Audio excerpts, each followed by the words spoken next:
Welcome to Property Wealth Systems A to Z of property investing. This week it is D for doing the numbers.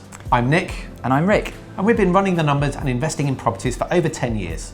In this video we're going to be talking about D, doing the numbers, and why it's so important to get this part right.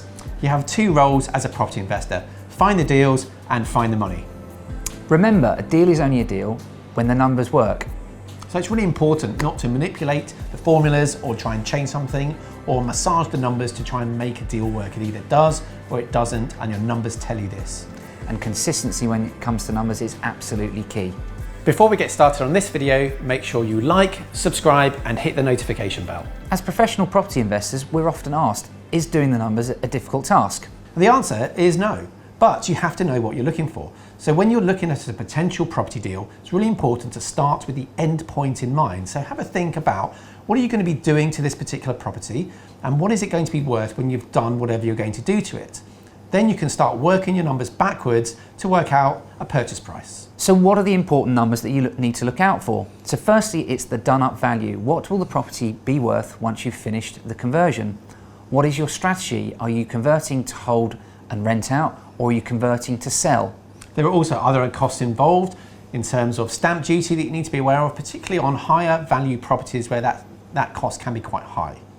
Then if you're going to be renting the property out, you need to know what are the rental values for that type of property in that type of area. And then you can start working out some basic calculations like yield.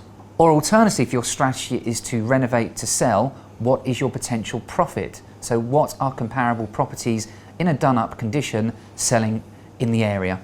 So by knowing what you're going to do to the property and what the yield of the property is if you're renting, or what your profit is if you're going to be selling, we can then get a firm figure in mind for what we're going to offer.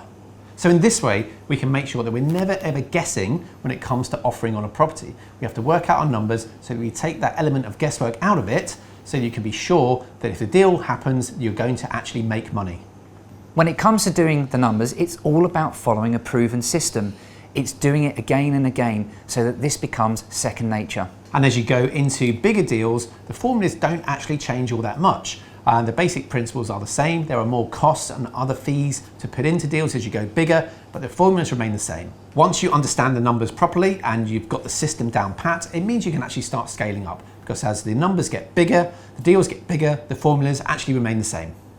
Doing the numbers at point of purchase or sale is obviously really important and a key part of what we're talking about. However, there are other numbers and metrics that we can be monitoring. So we can be looking at things like return on investment or return on capital employed, or very simply, profit in the bank.